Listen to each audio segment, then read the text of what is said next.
দর্শক, এ পর্যায়ে জানিয়ে দিচ্ছি সংবাদপত্রের গুরুত্বপূর্ণ শিরোনামগুলো।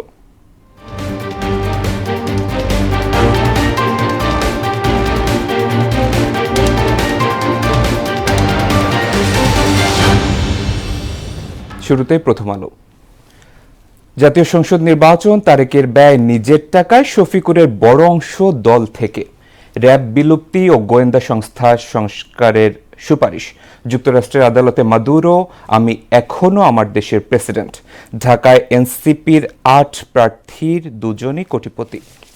দৈনিক ইত্তেফাক, আমি প্রেসিডেন্ট, আমাকে অপহরণ করা হয়েছে, নিউ ইয়র্কের আদালতে মাদুরো, আমি নির্দোষ, ডেভিল ধরার নামের নির্বিচারে চলছে গ্রেফতার, ইরানে কঠিন হামলা ও গ্রিনল্যান্ড দখলের হুমকি ট্রাম্পের।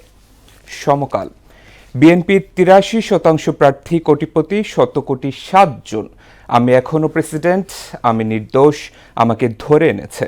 চট্টগ্রামে ৩২ প্রার্থীর স্ত্রীর সম্পদ বিশ্লেষণ, আয়হীন স্ত্রীর ৪৩ কোটি টাকার সম্পদ। বাংলাদেশ প্রতিদিন,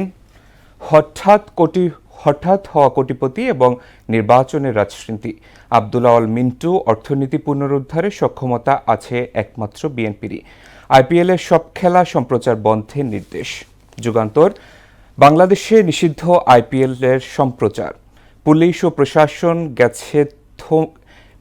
ও প্রশাসনে থেমে গেছে কাজের গতি, পরবর্তী সরকারের দিকে তাকিয়ে সবাই, আদালতে মাদুরো, আমাকে ধরে আনা হয়েছে, আমি এখনো প্রেসিডেন্ট। সবশেষে the daily star, No women on tickets of 30 parties, only 109 of 2,568 JS aspirants are female. Bangladesh's existence rooted in liberation wars. Is Tariq likely visit Bogura on Sunday? I am still president of Venezuela. Maduro tells NY court, pleads not guilty to narco-terrorism charges, slams US ops. এই ছিল সংবাদপত্রের গুরুত্বপূর্ণ শিরোনামগুলো।